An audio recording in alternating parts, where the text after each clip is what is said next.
تمنا مدتوں سے ہے جمال. السلام علیکم ورحمۃ اللہ وبرکاتہ. آج میں چاہتا ہوں کہ قربانی کے جو اہم مسائل ہیں ہم ان پر تھوڑی سی گفتگو کر لیں، چونکہ آئے دن لوگ مجھ سے یہ سوالات ان دنوں پوچھ رہے ہیں. تو پہلی بات یہ ہے کہ کسی نے یہ سوال کیا ہے کہ قربانی فرض ہے، واجب ہے یا سنت ہے. تو قربانی فقہ حنفی میں واجب ہے، چونکہ واجب کی اصطلاح آپ کو پتہ ہے یہ حناف کے ہاں ہے. تو دوسرا سوال یہ ہے کہ قربانی کس پر اور کب واجب ہے. تو مسلمان مرد، عورت، عاقل، بالغ اور مالک نصاب پر، یعنی جس کے پاس 7.5 تولہ سونا یا 52 تولے چاندی ہو یا اس قدر نقد رقم ہو یا اس کی قیمت کا تجارت کا مال یا قدر ضرورت سے زائد گھریلو سامان ہو یا ضرورت سے زیادہ مکان ہو، تو اس شخص پر قربانی واجب ہے، یعنی صاحب نصاب ہو. تو کیا زکوٰۃ کی طرح نصاب پر سال گزرنا شرط ہے اس میں؟ جی نہیں. اگر ایام قربانی میں نصاب کے مقدار مال مل گیا تو قربانی واجب ہے. کسی نے سوال کیا کہ کیا زکوٰۃ کی طرح یعنی قربانی کب کی جاتی ہے؟ قربانی جو ہے یہ ذی الحجہ کی 10 تاریخ سے 12 تاریخ تک کی جاتی ہے. اگلا سوال یہ ہے کہ ذی الحجہ کی یعنی قربانی کا وقت کب شروع ہوتا ہے؟ جن شہروں اور گاؤں میں نماز عید ہوتی ہے وہاں قربانی نماز عید کے بعد، اور جن دیہاتوں میں عید نہیں ہوتی وہاں صبح صادق کے بعد نماز یعنی فجر کے بعد صبح صادق کے بعد کی جا سکتی ہے قربانی. تو یہ کسی نے سوال کیا کہ قربانی کس جانور کی جا سکتی ہے؟ تو بکرا، بھیڑ، دمبا، گائے، بھینس، اونٹ، چاہے نر یا مادہ، ان کی قربانی کی جا سکتی ہے. تو قربانی کے جانور کی عمر کیا ہونی چاہیے؟ بکرا یا بکری کم از کم جو ہے 1 سال یا اور بھیڑ یا دمبا اگر فربا ہو تو 6 ماہ کا جو سال بھر کا نظر آئے. گائے یا بھینس نر یا مادہ کم از کم 2 سال کی ہو. اونٹ نر یا مادہ 5 سال کا ہونا ضروری ہے.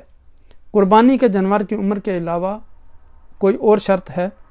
دوسری شرط یہ ہے کہ وہ جانور اس میں کوئی عیب نہ ہو، صحت مند اس کا ہونا. وہ کون سے عیوب ہیں جن کی وجہ سے قربانی جائز نہیں ہے؟ جانور کا اندھا ہونا، لنگڑا ہونا یعنی بے عدود بلا جو چل نہ سکے، کان، دم، سینگ، تھن دائی سے زیادہ کٹا ہوا ہونا، جس کا پیدائشی کان نہ ہو، اس کے دانت نہ ہوں اور نظر نہ آتا ہو، بیمار کی قربانی جو ہے وہ جائز نہیں ہے. جس جانور کا پیدائشی سینگ نہ ہو کیا اس کی قربانی جائز ہے؟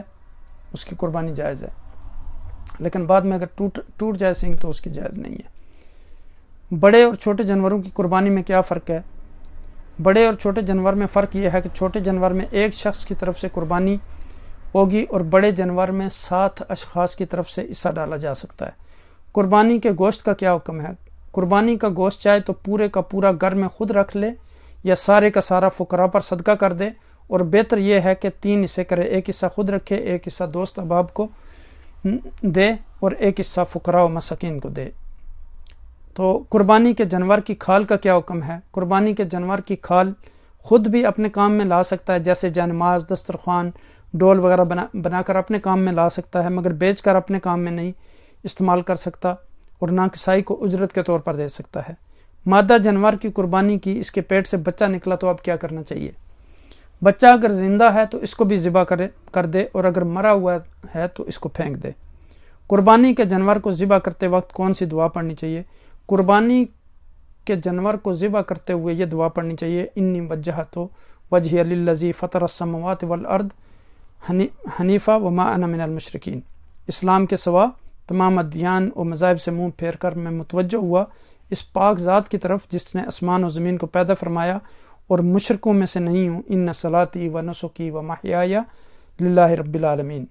محیای و مماتی للہ رب العالمین. بے شک میری نماز، میری قربانی اور میرا جینا اور مرنا سب پروردگار عالم کے لیے ہے. اللہم لکا و من کا بسم اللہ اللہ اکبر. اے اللہ تیرا دیا ہوا تیرے لیے اور تیری طرف سے شروع کرتا ہوں، ساتھ نام اللہ کے. بہت بڑا ہے یہ کہ جانور ذبح کر دے. اس کے بعد یہ دعا پڑھے: اللہم تقبل منی کما تقبلت من خلیلک ابراہیم علیہ السلام و حبیبک محمد صلی اللہ علیہ وسلم. اے اللہ تو میری یہ قربانی قبول فرما، جس طرح تو نے اپنے دوست ابراہیم علیہ السلام اور محبوب کریم مصطفیٰ علیہ السلام کی قربانی جو ہے وہ قبول کی۔ تو انشاءاللہ مزید کچھ سوالات ہیں، وہ میں کوشش کروں گا کہ اگلی نشست میں ان کے جوابات دیں ہم۔ جزاکم اللہ خیر، السلام علیکم ورحمۃ اللہ۔